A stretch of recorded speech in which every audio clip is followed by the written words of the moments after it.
Holiday is well over. This job I can't postpone. Now comes the day I must put them away. I'm surprised that not one bulb got blown.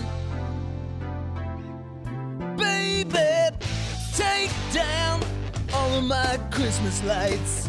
Take them down, blinking red, greens, and whites. Take them down to the attic they're going to.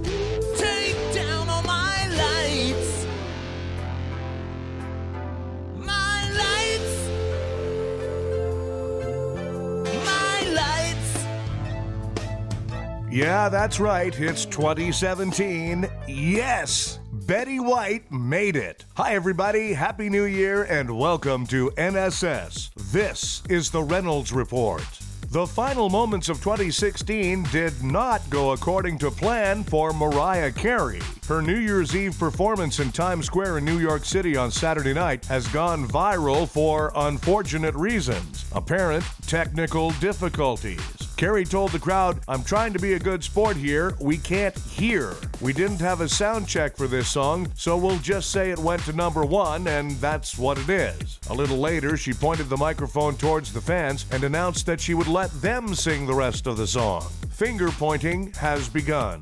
The New York Post says Disney could see a $50 million benefit from Carrie Fisher's death. The paper says the company took out an insurance policy just in case Fisher couldn't complete her contract for Star Wars Episodes 7, 8, and 9. If it does indeed pay out its $50 million value, it will be the largest single personal accident insurance claim of all time. Fisher had already finished filming for Episode 8 at the time of her death, and her character was to be a major part of Episode 9.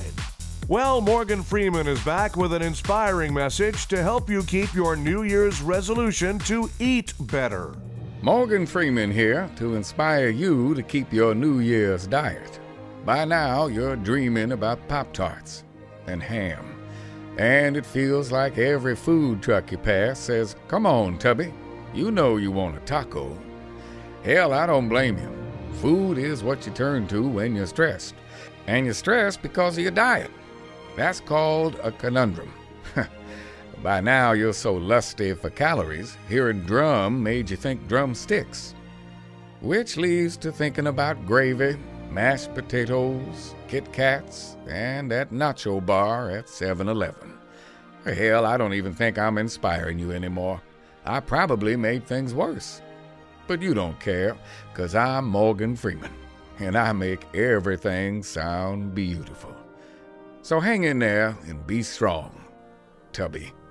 In response to Russia hacking the American election, President Obama has expelled 35 Russian operatives. As it turns out, Tom Arnold is one of them. Yes, somehow, Tom Arnold has managed to work his way into the news and is now challenging Russian hackers to produce Donald Trump's taxes. Because if there's one person we can trust with vital information, it's the guy who married Roseanne Barr. A member of the Mormon Tabernacle Choir has resigned to protest the choir's scheduled performance at Donald Trump's inauguration. Well, that'll just leave more room for that Kid Rock solo. Apparently, Donald Trump had fun at his New Year's Eve party. At least it appears so, judging from how long his kiss lasted with Vladimir Putin.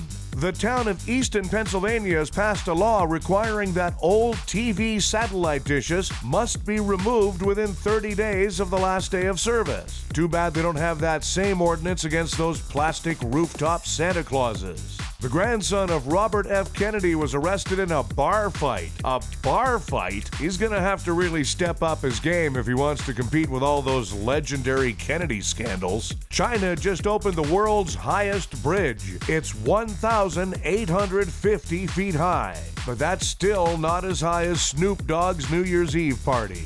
Towns and cities across America mistakenly celebrated the arrival of the new year minutes early. A preliminary investigation suggests that official timepieces were hacked by the Russians. I don't know about you, but I've already broken my New Year's resolution. Do you know how hard it is to go an entire day without yelling at Fox News Channel?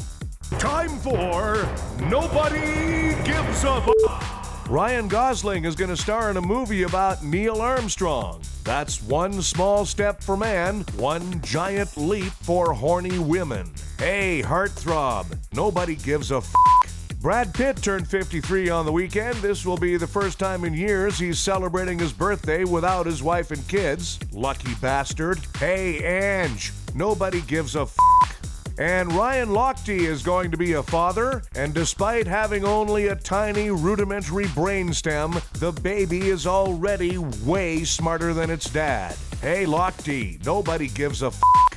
Thanks everybody, we have a new episode of the Reynolds Report for you every weekday. Be sure to check out NSS Live, starring Frank D'Angelo and his celebrity panel of guests, including the legendary Phil Esposito. Tuesdays and Thursdays, NSS Live.